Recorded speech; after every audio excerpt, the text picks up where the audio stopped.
Dear friends, dear colleagues, I'm really happy to be able to speak here today because Martin Roth was for us, as I think for many of you museum colleagues, a very important partner for discussions, but also for collaborations.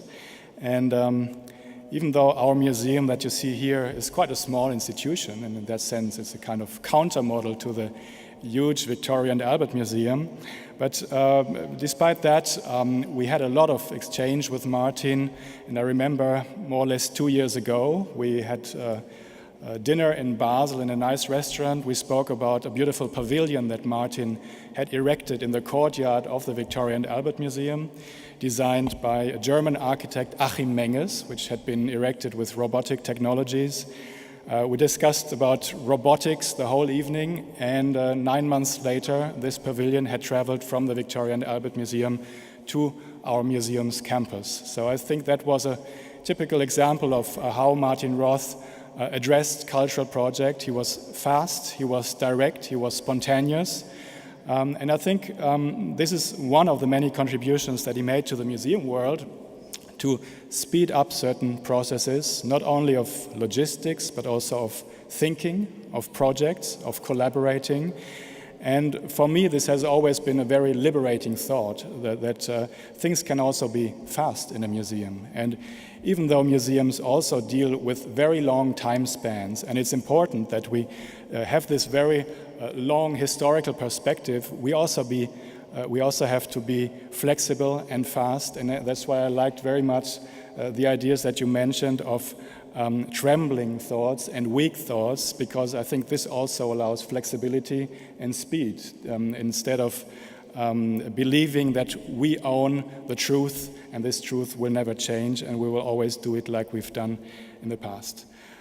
So, as I mentioned, there has been this constant exchange with Martin Roth about what design actually is today, and I will speak about this change in the definition of design that we have seen in the past 10 years, which brings us very much from the emphasis on the individual object and the individual author to the role of design in society, to looking at design as a system that is connected through many threads with societal processes, and also the responsibilities that derive from that for entrepreneurs, for designers, and for the user.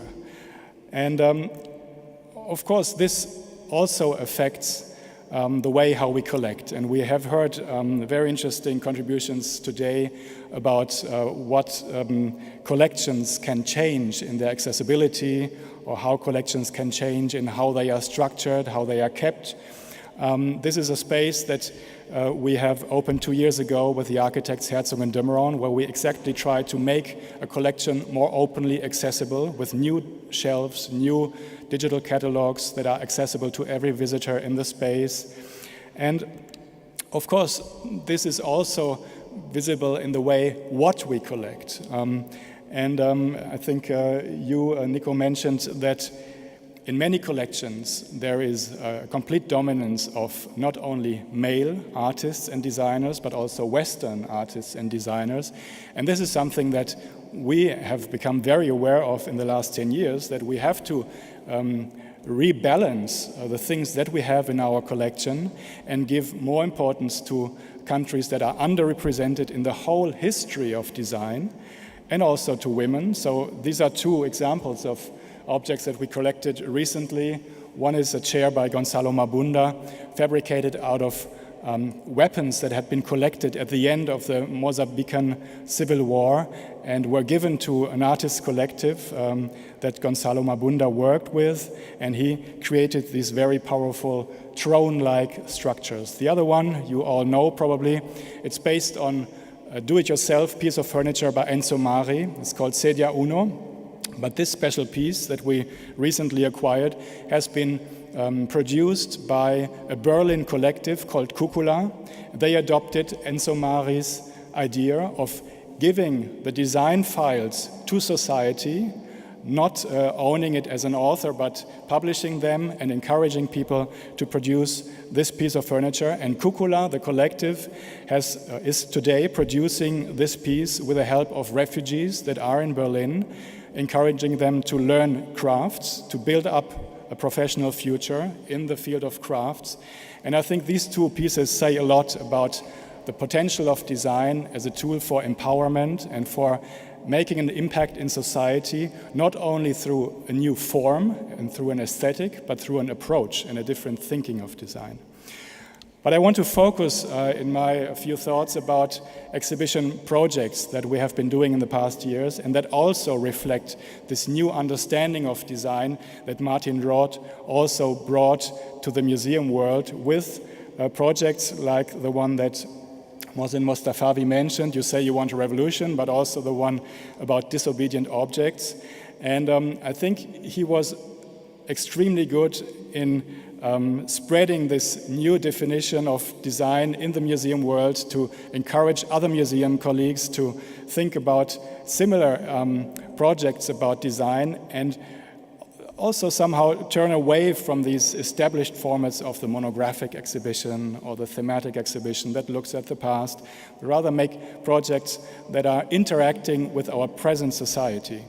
And it's funny that at the same time, at the same year, I think, when the Disobedient Objects exhibition was shown at the Victoria and Albert Museum, we had this exhibition, a very small one, 100 square meters, about the so-called umbrella movement in Hong Kong, where students went out on the streets, reappropriate the urban space, and they used informal design processes to organize their protest and to express their opinion about certain aspects in the civil rights in Hong Kong. So what we showed were installations like these where students and other protesters expressed their will with a huge post-it wall on public buildings in Hong Kong, and also how they organized public space so that they would be able to continue their studies even when the university was closed. And all these things are design. They think not only about how can we go on to have access to certain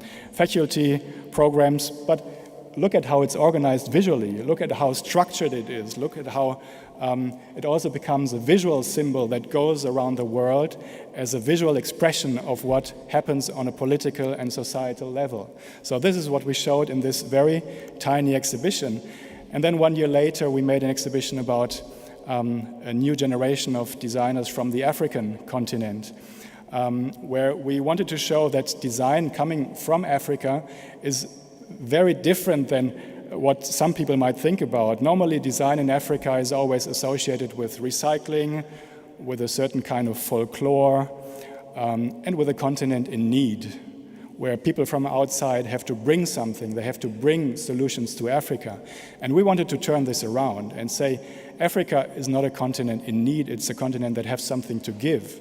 It's a continent where designers think very interestingly about new identities, where we have an emerging middle class, where design gets more and more importance in society, and where it's not only about solving problems linked to catastrophes or civil wars or hunger. No, there's people who think about the same things like we also think about. Who am I? What is my future? Who are my friends? How do I want to express myself? How do I want to live?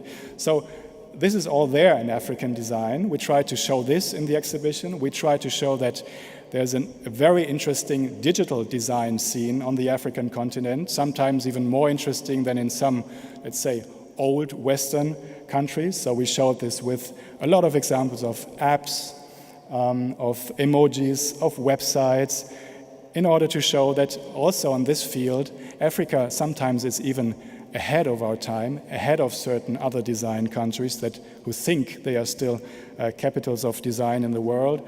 And we wanted the exhibition also to look very fresh and not at all ethnographic. So what we did is to do a very clean but also intense exhibition that offers a lot of media, a lot of interaction actually. And also beauty, and a kind of beauty that people would not have associated with Africa before, probably because it looked very futuristic sometimes. And we liked to link this idea of a future in design with the African continent, and this is something that our guest curator, Okwui Enwezor, also pushed very much in our discussions that we have. Another exhibition that we had last year also shows how design is changing its role and goes away from the classical disciplines of furniture design, interior design, product design.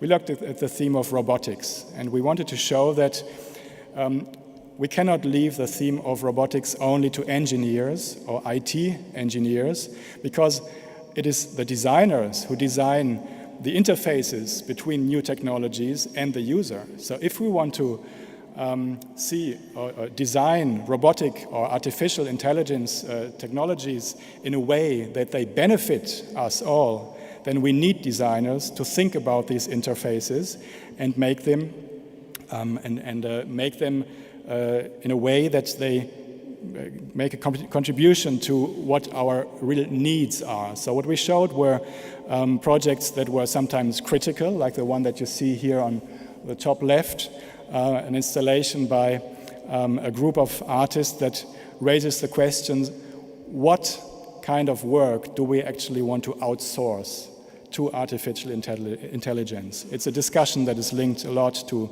the question of services for elderly people, for small children, for patients in hospitals. So how far do we want to go? And designers also have the capability to design installations or objects that ask the right questions, that do not always offer the one simple solution, but that first make the question that arises out of these new technological potential in a very strong and visual manner. This is another example for these critical design projects. And of course, we also had pieces of classical design, like furniture design, where we showed how robotic manufacturing, digital manufacturing could potentially revolutionize the classical manufacturing of objects in the future by 3D printing. Not only limited to furniture, but maybe also to engineered structures like this one, designed by Joris Laarman for a bridge in Amsterdam. And of course, we also had a lot of films and installations that looked at potential dystopian sides of technology, where a lot of people and a lot of visitors of this exhibition thought about and were very interested to give their opinion whether they rather believe robotics will make our lives better or might also create new risks and new forms of oppression. And this is why we had a lot of questions that ran throughout the exhibition. And this again emphasized that the exhibition was not meant to give this simple answer, but that it's the moment to ask the right question and put them in the debate within society. So that's what we wanted to do with this exhibition. And the last one I want to mention very briefly is linked to the fact that we as museums, as we have a lot of experts who know about history, who know about the collections, who know about the past, can also link these contemporary discussions about social design, about open design, about critical design, to personalities and debates of the past. And this is what we're going to do with an exhibition in autumn about a guy who was called Victor Papanek. He was a pioneer of social design in the 1960s and 70s. He was one of the first who saw design as activism. And with that exhibition, we will show that these current debates have a historical background. So it's not a quick trend that will go away, but they were already there. And they reappear again and again when the social situation needs them. And I think today we are very much in need of designers who think about design as a tool to change society. So Victor Papanek designed things like this, very tiny thing, an artificial burr that you would place in arid regions in order to distribute seeds for plants and at the same time avoid erosion. He designed things for children and other social groups one of his pupils designed the accessibility symbol, the famous one. And I will skip these two. And at the end, what I want to finish with is that we do these kinds of exhibitions because we see design as an open discipline that is linked to these many other fields within society, from the present and from the past. And I think what we see at the moment, this paradigm shift that we have heard about previously today, is also linked to the evolution in museum history. Because when we look at the emergence of design in the 19th century and of design museums, design was seen as something that museums collect as objects that are role models for the industry and for consumer taste.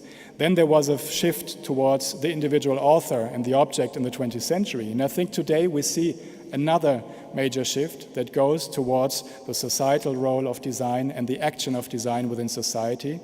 And I'm really happy that we can be part of, and I have to say that Martin Roth was a big inspiration to work on this new kind of understanding of a design museum for the future, and we keep on thinking about and discussing his ideas until today. Thank you very much.